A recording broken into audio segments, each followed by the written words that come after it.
So, ayan guys, magluto tayo ng adobo. Adobong sitaw with talong. Ayan, intro muna tayo.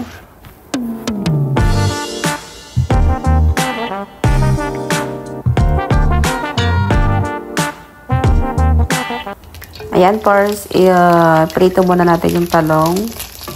Ayan. Lutuin lang natin saglit para maganda yung color. Sabay na natin yung sitaw.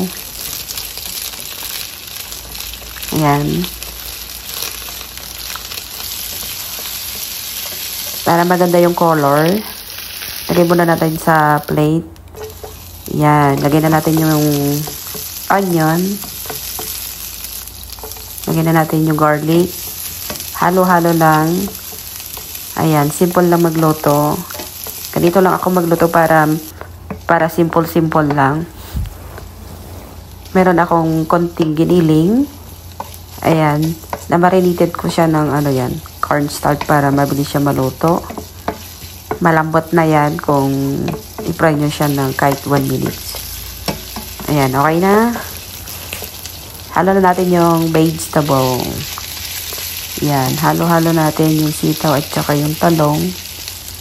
Ayan. Maglagay tayong 1 tablespoon ng dark sauce. Kalahating tablespoon ng oyster sauce. Maglagay tayo ng black pepper and konting water. Ayan.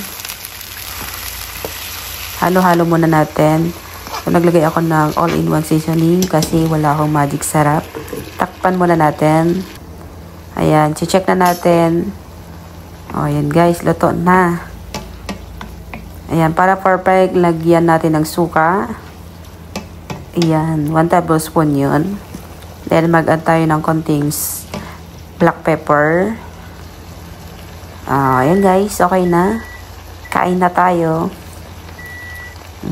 Sarap. So, ayan guys. Thank you for watching. Bye!